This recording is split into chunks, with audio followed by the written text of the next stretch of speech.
En nombre del Señor Jesús. Amén. Gracias.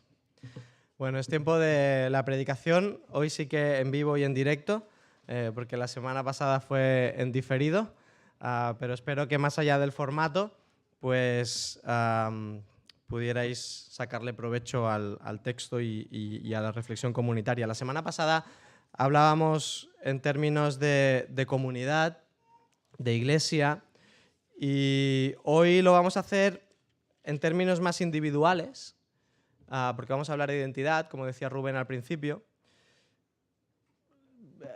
Esa parte de identidad tiene un plano también horizontal a las relaciones, pero como ya lo abordamos la semana pasada, no voy a entrar mucho en esa parte. Os invito a abrir vuestras Biblias o encenderlas en vuestras apps en Primera de Pedro, capítulo 2, versículos 4 al 10.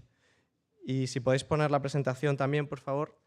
En esta mañana seguimos en nuestra serie y hoy vamos a hablar viviendo en esperanza en base a nuestra identidad. Primera de Pedro 2, 4 al 10. Dice así: Ahora ustedes se acercan a Cristo, quien es la piedra viva principal del templo de Dios. La gente lo rechazó, pero Dios lo eligió para darle gran honra. Y ustedes son las piedras vivas con las cuales Dios edifica su templo espiritual. Además son sacerdotes santos. Por la mediación de Jesucristo, ustedes ofrecen sacrificios espirituales que agradan a Dios. Como dicen las Escrituras, pongo en Jerusalén una piedra principal, elegida para gran honra, y todo el que en él confíe jamás será avergonzado. Así es, ustedes, los que confían en él, reconocen la honra que Dios le ha dado. Pero para aquellos que lo rechazan, la piedra que los constructores rechazaron ahora se ha convertido en la piedra principal. Además, es la piedra que hace tropezar a muchos, la roca que los hace caer. Tropiezan porque no obedecen la palabra de Dios y por eso se enfrentan con el destino que les fue preparado. Pero ustedes no son así, porque son un pueblo elegido. Son sacerdotes del Rey, con mayúsculas. Una nación santa. Posesión exclusiva de Dios. Por eso pueden mostrar a otros la bondad de Dios, pues Él los ha llamado a salir de la oscuridad y entrar en su luz maravillosa. Antes no tenían identidad como pueblo, ahora son pueblo de Dios. Antes no recibieron misericordia, ahora han recibido la misericordia de Dios. Pues, bueno, ahora os explico. Ya sabéis de mi predilección por la cultura popular. Ahora hablamos de Toy Story. Pero, ¿quién no se ha sentido alguna vez despreciado o abandonado? Incluso por uno mismo, ¿no? Un autorrechazo. En muchos momentos de la vida, incluso el cristiano puede llegar a dudar si realmente Dios le ama. A veces podemos llegar a cuestionárnoslo por las circunstancias que vivimos, por otras situaciones, ¿no? Los personajes de Toy Story 3 están devastados porque Andy ha llegado a la universidad y ya no juega con ellos. Ya está en otra etapa, ¿no? Así que estos juguetes tienen un sentimiento de tristeza, de pérdida, de desesperanza, y se percibe en los primeros minutos de la película.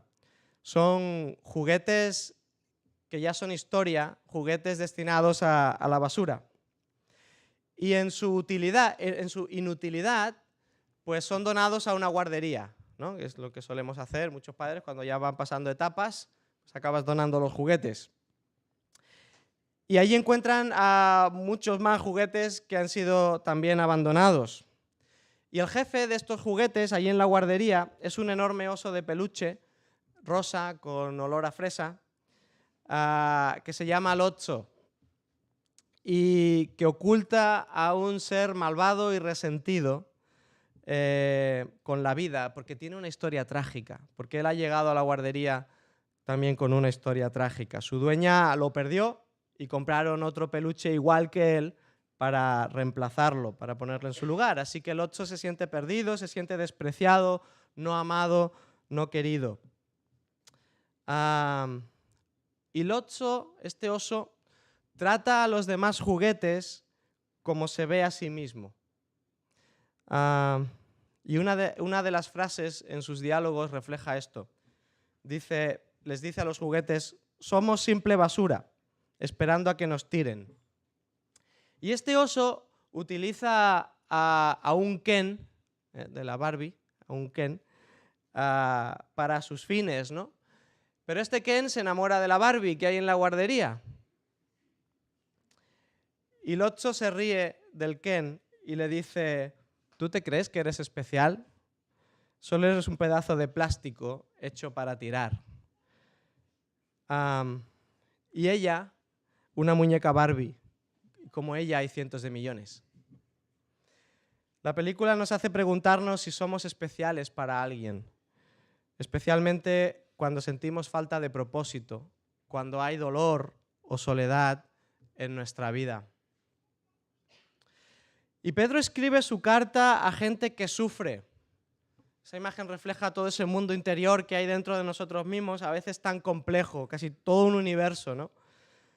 Gente, como ya hemos visto en predicaciones anteriores, expatriados, refugiados políticos por causa de su fe, o cristianos que ya vivían en esos lugares de Asia Menor, pero que viven en una sociedad hostil al Evangelio, hostil a la fe que profesan en Jesús. Es gente que está luchando con sentimientos de este tipo. Estoy fuera de mi territorio, estoy lejos de mi familia, de mis raíces, estoy experimentando rechazo físico y también rechazo por causa de mi fe, de mis creencias. Intento averiguar cómo encaja mi fe en todas las circunstancias en las que estoy viviendo, que son duras y que son difíciles. ¿Cómo encaja esto? Jesús me ama, pero yo sigo viéndome indigno. Y esta gente expatriada en una sociedad hostil están confusos dentro de ellos porque se han fiado de Jesús y de su propuesta de fe, pero lo están pagando caro. Además, como cualquier persona, esta gente, cada una de ellas arrastraría sus propias mochilas de vida, mochilas que a todos nos condicionan y que nos influyen, ¿no? Pero a pesar de eso, Dios les está diciendo a través de esta carta y a través del apóstol Pedro que son un pueblo escogido, que son una comunidad diferente, que son la posesión más preciada que Dios tiene. Les está diciendo: antes no teníais identidad, ahora sí. Antes no recibíais misericordia y ahora, aunque os parezca paradójico, habéis recibido la misericordia de Dios. Y Pedro viene de decirnos que hemos nacido de nuevo. Lo dice en el 1:3, dice que toda la alabanza sea para Dios, el Padre de nuestro Señor Jesucristo. Es por su gran misericordia que hemos nacido de nuevo. Pedro viene de decirnos que ese nuevo nacimiento viene por haber confiado en Jesús, que ocupó nuestro lugar para reconciliarnos con Dios. Versículos 21 y 22 del capítulo 1. Por medio de Cristo han llegado a confiar en Dios. Y nos dice también Pedro que nacemos a una nueva vida. Versículo 23. Habéis nacido de nuevo, pero no a una vida que pronto se acabará, sino que será una vida que durará para siempre. Y será una vida con nuevos patrones, una vida con una nueva perspectiva, una nueva vida en un contexto diferente. Por lo tanto, los patrones de la vida antigua, sin Dios, ya no aplican, aunque tengan influencia sobre nosotros aún. Porque aún hay cosas a nuestro alrededor, en nuestro contexto, porque aún hay personas a nuestro alrededor o circunstancias que nos subyugan, que nos oprimen, que nos limitan, que nos dañan, que nos desorientan. Y muchas de esas cosas son externas, pero también las hay aquí dentro de nosotros. Y este texto que hemos leído nos sitúa en una nueva perspectiva frente a esas cosas, especialmente las internas, ¿no? Acercarnos a Jesús nos sitúa en un nuevo contexto de transformación. Lo acabamos de leer en el versículo 4. Ahora que vosotros os acercáis a Jesús. Y versículo 5, sed edificados, ¿no? Cómo Dios va trabajando con esas cosas cuando nos acercamos a Jesús. En los primeros 2 capítulos de Primera de Pedro hay un fuerte énfasis en lo que Rubén decía al principio del culto para arrancar, en la identidad. Pedro está hablando de identidad principalmente en estos 2 primeros capítulos. Nuestra identidad antes de conocer el Evangelio y nuestra identidad después de que el Evangelio llegara a nuestra vida. Y me gustaría mencionar 2 aspectos que batallan contra nuestra identidad y que nos desgastan, que nos desenfocan, y en los que necesitamos que el Evangelio arroje luz y vaya transformándonos, vaya edificándonos, como dice Pedro. 2 aspectos que es probable que mucha de esta gente que estaba leyendo la carta estuvieran sufriendo y por lo tanto también nosotros podemos sentirnos identificados. El primer aspecto es la culpa. Y la culpa tiene mucho que ver con la mochila que cargamos y tiene mucho que ver con la identidad. Bueno, existen muchos tipos de culpa. Dejadme resumiroslas en 3. Está la culpa verdadera. ¿Has hecho algo mal? ¿Reconoces el error? Hay una alerta dentro de ti que está ahí molestándote constantemente. Insiste, no cesa y a veces puede pesar como una losa. Puede ser algo puntual o puede ser el reconocimiento ante Dios de nuestra naturaleza rebelde, de haber sacado a Dios de la ecuación de nuestra vida. Luego está la culpa falsa, que es esa culpa que sientes por la educación que has recibido. Te han educado de una manera y tienes una manera de entender el mundo, la vida, y hay cosas que te hacen sentir culpable. Si os pongo algunos ejemplos de culpa personal falsa aquí, pues si no recoges la cocina después de cenar, si no limpias el coche regularmente, ¿no? Una culpabilidad por cómo has sido educado. Porque sientes que esas cosas se han de hacer y si no las haces te sientes mal. Y luego está la culpa oculta, con raíces muy profundas y desconocidas, incluso de forma inconsciente. Hay algo en tu interior que no te permite vivir tranquila, tranquilo, feliz. Quizás tus padres se separaron y te sientes responsable, o cuando enfermó tu madre piensas debí haber pasado más tiempo cuidándola. Solemos cargarnos de culpabilidades cuando en realidad hay circunstancias que son fortuitas, son propias de la vida. Y la gente a la que Pedro les escribe podría haber sentido cualquiera de estos 3 tipos de culpa. Culpables de haberle dado la espalda a Dios, cosa que resolvieron a través de Jesús, pero quizás culpable de haber traicionado a sus familias, su tradición, su cultura, por haber aceptado el Evangelio. La culpa puede angustiarnos, la culpa puede torturarnos, puede llevarnos al autodesprecio. La culpa nos paraliza y a veces nos hace enfermar. El problema no radica en sentirla. El problema es, el kit de la cuestión está en cómo la gestionamos, si las gestionamos saludablemente o no. ¿Alguna vez has pensado, necesito una nueva oportunidad? ¿Necesito empezar de nuevo? ¿Tienes carga en tu interior por algo? ¿Sientes culpa o remordimiento por algo? ¿Has intentado gestionarlo pero no puedes? ¿Te oprime? ¿Lo has intentado con todas tus fuerzas pero fallas? ¿Le das vueltas a lo mismo? ¿Te ves incapaz de servir y alabar a Dios? Dejadme ir un poquito más allá, sobre todo por experiencia propia en este sentido. Y es que en medio de circunstancias difíciles, hostiles, confusas, a veces, uno se pregunta de manera casi intuitiva qué ha hecho mal. Recuerdo cuando tomamos la decisión de dejar a la iglesia que pastoreábamos en Tarrasa, de no presentarnos a la ratificación, porque teníamos visiones diferentes, entendíamos las cosas de manera distinta y salimos sin saber dónde íbamos. Y hubo un año de desierto muy profundo, no solo porque llegó el COVID hacia el final de ese desierto, porque vivimos experiencias muy duras durante ese año, experiencias muy dolorosas, de rechazo, sufrimos mucho ese año. Y os confieso que relacionaba la decisión que habíamos tomado con lo que estábamos viviendo. Y sentía que había fallado a Dios. Y sentía que Dios me estaba castigando por haber sido infiel y por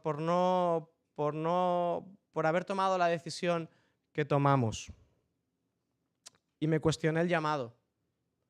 Me sentía indigno del pastorado. Y me planteé dejarlo. Me planteé dedicar mi vida a otra cosa. Y no sabéis lo amorosamente y lleno de gracia que Dios nos trató en aquel momento. Sentimos la gracia de Dios trabajando con nosotros en cada momento. Y aquí estoy, con vosotros. La culpa. Pero algo que también lucha contra nuestra identidad es la autoestima. Rubén hablaba antes un poquito de esto también, ¿no? La autoestima es otro de los ámbitos donde necesitamos el poder del Evangelio. Y esto también tiene que ver con nuestra identidad, ¿no? Tanto cuando nuestra autoestima es baja, porque nos sentimos frágiles, porque nos abruma todo, o nos sentimos que no estamos a la altura, o porque tenemos miedo a ser rechazados, porque caemos en el pensamiento absoluto, no percibimos los matices, ¿no? Todo o es blanco o es negro. A veces esa autoestima baja también tiene que ver, no sé cuántos os identificáis conmigo, pero con el impostor que llevamos dentro, algunos de nosotros, que nos dice tú no vales, tú no puedes, no estás a la altura, otros son mejores que tú. O también cuando la autoestima es demasiado alta, ¿no? Porque sobrevaloramos quiénes somos y nos creemos mejores por encima de otros, o que nuestra opinión tiene más valor o debe prevalecer. Así que este texto de Pedro nos recuerda que no se trata de lo que has hecho mal para merecer, que quizás nosotros funcionamos así con otros o con nosotros mismos, pero Dios no funciona así con nosotros. Y que el Evangelio aporta equilibrio y aporta una perspectiva saludable y renovadora de quiénes somos. El Espíritu Santo inspiró a Pedro estas líneas para transmitirnos esperanza, para darnos un marco de referencia que nos dé una nueva y adecuada perspectiva y que nos ayude a gestionar nuestras emociones, esos sentimientos de culpa, de enfado, de desconcierto, de manera saludable, al tiempo que vivimos la realidad que nos envuelve, la externa o la interna, por muy dura que sea, pero bien enfocados. Y hay tres cosas rápidas que este texto nos dice para que enfoquemos bien estas cosas que hemos mencionado y que hagamos un análisis de las circunstancias que estamos viviendo o del mundo interior complejo que tenemos, correcto, saludable, adecuado, alineado con Dios. La primera es que la perspectiva humana no es la perspectiva de Dios y necesitamos acceder a la perspectiva de Dios. Versículo 4. Ahora vosotros os acercáis a Cristo, quien es la piedra viva principal del templo. Dice, la gente lo rechazó, pero Dios lo eligió para darle gran honra. en la construcción del proyecto de Dios para el ser humano, la piedra principal de ese edificio figurado es Cristo, es Jesús. Y Pedro dice que esa piedra fue rechazada por el ser humano. Es decir, aquello que Dios amaba, aquello que Dios avalaba, no tuvo el visto bueno de las personas. ¿Esto te suena? ¿Cuántas veces no encuentras el visto bueno de otros en tu vida? Nos pasa a muchos. Cuando nosotros somos rechazados o incluso cuando nos rechazamos a nosotros mismos porque no nos gusta lo que encontramos en nuestro interior y luchamos con la culpa, con la autoestima y con la identidad. Pero la opinión de otros y su rechazo, o tu propia opinión o autorrechazo, no tienen nada que ver con la perspectiva de Dios. No es lo que Dios está pensando de ti. El rechazo humano no implica el rechazo de Dios. ¿No es liberador esto? ¿No te libera esta idea de que el ser más maravilloso del universo te estima, te quiere, te ama, te da valor? Dios te ama y te da valor, no a pesar de las cosas que no nos gustan de nosotros mismos, sino con esas cosas incluidas. Te ama con esas cosas incluidas. La perspectiva de Dios es de apreciarte, de darte dignidad y propósito.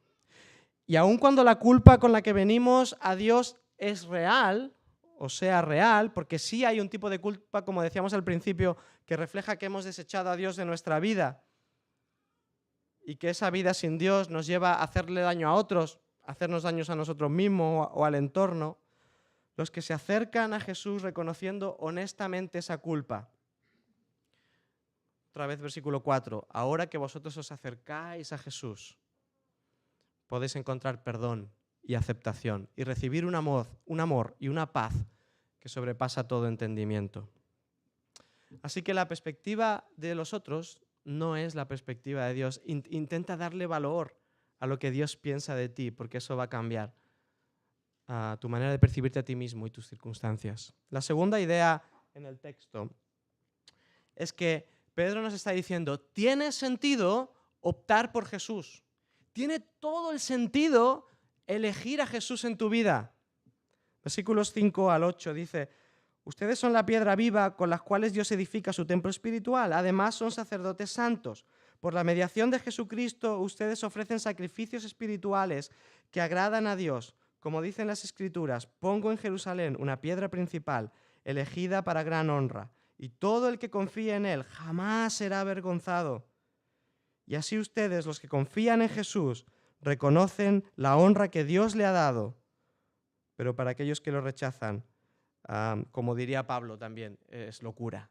Esta idea es locura. Optar por Jesús es la decisión acertada. Pedro dice que esa piedra angular que las personas rechazan ha sido la que Dios ha elegido, ha escogido. Así que es la opción buena. Es la mejor opción que tenemos. Dicen que hay 3 grandes decisiones en la vida. Una es la vocación personal, ¿no? ¿A qué vas a dedicar tu vida? La segunda, no por este orden, pero la segunda sería con quién comparto mi vida, quién asumo a mi camino o con quién comparto camino. Y la tercera es dónde pongo mi fe, mi confianza, ¿no? Esa parte de nosotros más espiritual. Y aquí Pedro nos está recordando que Dios no nos va a interrogar por nuestra teología, que Dios no nos va a preguntar por nuestra denominación evangélica, no nos va a cuestionar las veces que hemos hecho un devocional o en cuántos ministerios estamos involucrados, que Dios no nos va a interrogar sobre nuestros fracasos o nuestras caídas. La pregunta de Dios es cómo te posicionas en relación a Jesús. ¿Le rechazas? ¿Le aceptas? Y eso será lo que marque nuestro presente y nuestro futuro. Eso será lo que impregne nuestro día a día y la manera en la que nos percibimos a nosotros mismos o percibimos todo aquello que nos está pasando y nos rodea.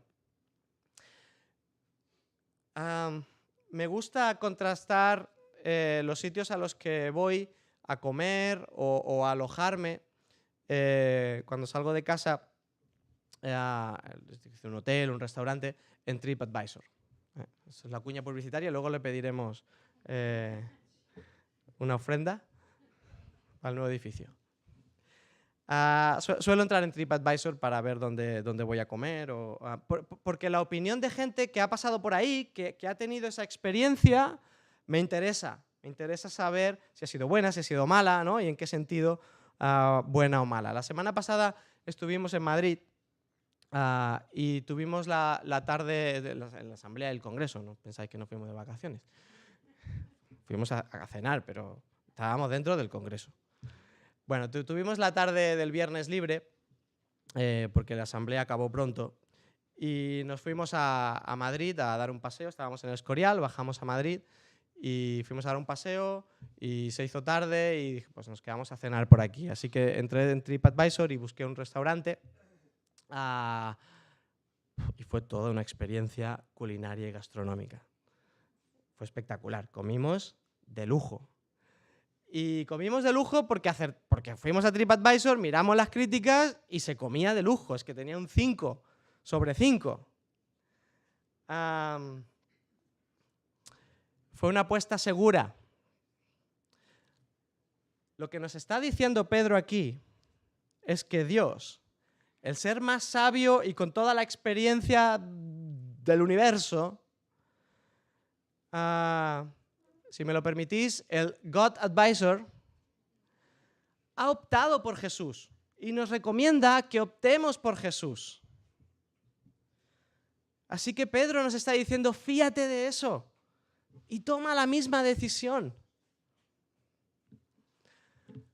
La perspectiva humana no es la perspectiva de Dios, así que da más valor a lo que Dios dice de ti que a lo que a otros piensan. Piensa que la opción de Jesús es la acertada. Y en último lugar, hablemos de identidad. Versículos 9 y 10. Pero vosotros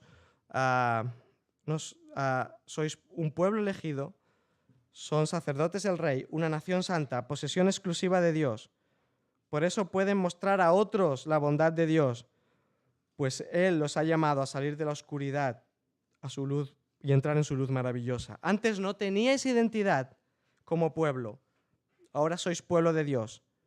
Antes no recibisteis misericordia, ahora habéis recibido la misericordia de Dios. Para afrontar el rechazo de otros o el tuyo propio, Pedro nos lleva a recordar cuál es nuestra verdadera identidad, la que nos dio aquel que nos creó, aquel que nos ama por lo que somos. Y Pedro en este texto se está yendo al Antiguo Testamento, al profeta Oseas. Está hablando de la experiencia de Israel y la está trasladando a la iglesia. Igual que Dios escogió a un pueblo en el Antiguo Testamento, a partir de Jesús nos ha escogido a todos. Quiere que todos formemos parte de la familia de Dios, y aquellos que decidimos formar parte de la familia de Dios nos sumamos a la iglesia, que es su pueblo escogido. El versículo 10 es una referencia, como os decía antes, al profeta Oseas, en la que el Señor se dirige a Oseas después de que su esposa Gomer diera a luz a su segundo hijo. Y en el 1.9 y en el 2.23 dice: entonces el Señor dijo, ponle por nombre Lo-ammi, que significa no es mi pueblo, porque Israel no es mi pueblo y yo ya no soy su Dios, porque la habían desechado, ¿no? El pueblo mismo había desechado a Dios. Y en el 2.23 dice: en este tiempo yo sembraré una nueva cosecha de israelitas, está hablando de la iglesia, y los haré crecer para mí. Demostraré amor a los que antes llamé no amados, y a los que llamé no son mi pueblo, yo diré ahora son mi pueblo. Y ellos responderán, tú eres nuestro Dios. Y la segunda parte del versículo 10 de 1 de Pedro 2 también es una alusión al profeta Oseas, cuando da a luz a su segunda hija y el Señor le dice, en el 1:6, al poco tiempo Gomer quedó embarazada, otra vez dio a luz a una niña. Entonces el Señor le dijo a Oseas, ponle por nombre a tu hija Lo Ruama, no amada, porque ya no le demostraré amor a mi pueblo Israel, ni le perdonaré. Pedro hace una referencia obvia al pasado de aquellos a los que escribe. Ellos eran gentiles y judíos que mediante la predicación del Evangelio se han convertido. Dios los salvó por medio de lo que Jesús hizo en la cruz. Y ahora estas mismas personas son parte del pueblo de Dios, son esa comunidad de fe de la que hablábamos la semana pasada. Ellos son el pueblo especial de Dios, un pueblo que le pertenece a Dios. Y dice varias cosas de ellos, de lo que son, de su identidad. Y las he agrupado en dos ideas. No sé si las veis, los que estáis aquí no las veis mucho, están aquí. Pero les dice en primer lugar que son pueblo escogido, nación santa, me encanta esto, posesión exclusiva de Dios. Hice un repaso histórico de objetos a la que el ser humano le ha dado mucho valor por el contexto en el que estuvieron o por a quién pertenecían. Un cepillo de dientes de Napoleón se vendió por $21.000. El coche de Hitler se vendió por $150.000. Los palos de golf del presidente norteamericano John Fitzgerald Kennedy se vendieron por $772.500.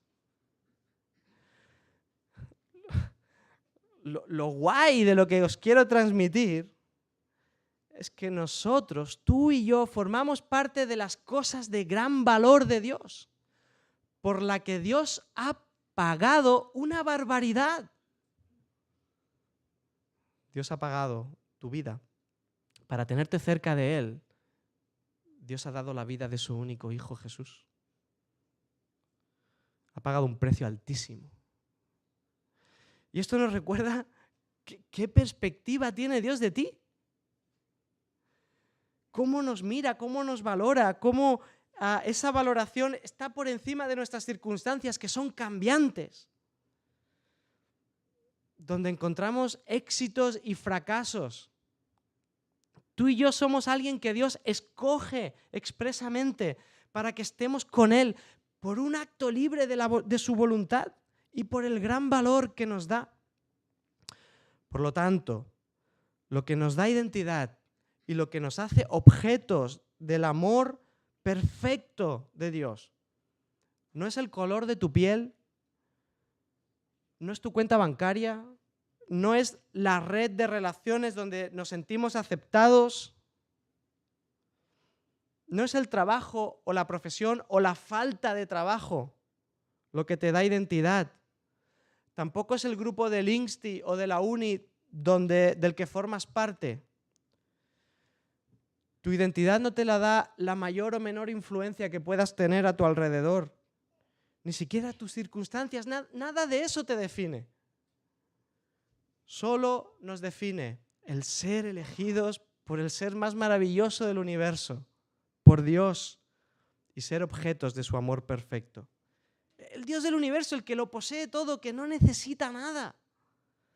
Dice que tiene algo que ama especialmente y que guarda como un tesoro valioso y que quiere tener cerca suyo. Somos tú y yo. Y en el último libro de la Biblia, en Apocalipsis, Dios nos está diciendo que tú y yo somos aquello con lo que Dios quiere pasar la eternidad.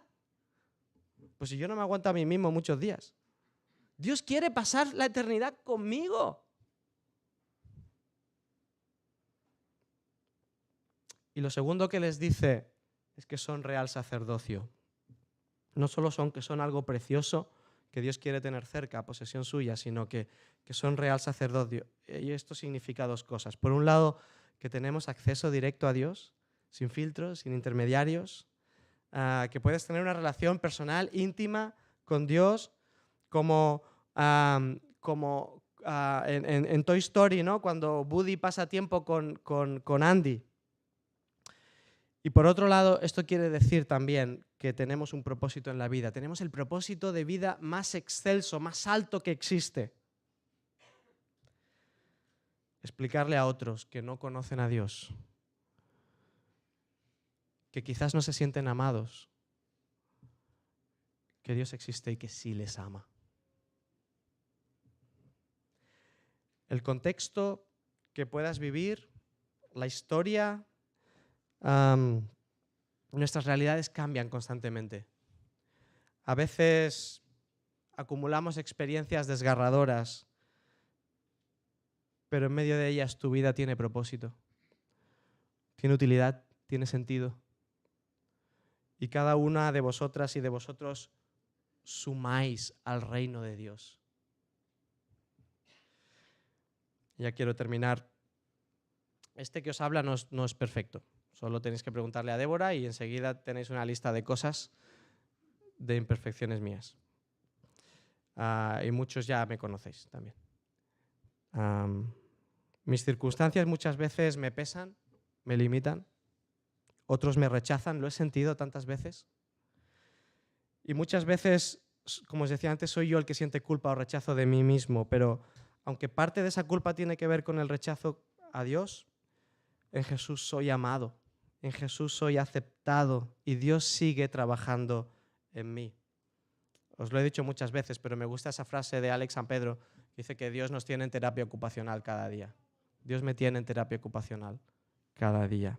Así que recuerda cuál es tu verdadera identidad, la que te dio tu Creador. Recuerda cómo Dios te ve y cómo impulsa eso tu vida. Cuánto valor y cuánta dignidad te da Dios. Cómo puedes crecer y avanzar en medio de las dificultades y los rechazos. Afírmate en la verdad divina de que optar por Jesús es la opción acertada en tu vida. La versión de la Biblia que tradujo Eugene Peterson de Romanos 8, del final del capítulo 8 de Romanos, dice esto: no hay manera, ni problemas, ni tiempos difíciles, ni odio, ni hambre, ni falta de vivienda, podríamos añadir trabajo, ni amenazas de intimidación, ni puñaladas por la espalda, ni siquiera los peores pecados enumerados en las Escrituras. Nada de esto nos alarma porque Jesús nos ama. Estoy absolutamente convencido de que nada, vivo o muerto, angélico o demoníaco, hoy o mañana, alto o bajo, pensable o impensable, absolutamente nada puede interponerse entre nosotros y el amor de Dios, debido a la forma en la que Jesús, nuestro Maestro, nos ha, me encanta, aceptado. Como diría Buzz Lightyear, Dios te ama hasta el infinito y más allá. ¿Amén? Me gustaría acabar que pudiéramos pensar en esto, que pudiéramos pensar en nuestras circunstancias, en el mundo interior, ese convulso y universo complejo que tenemos en nosotros, y cuál es la perspectiva de Dios sobre todo eso.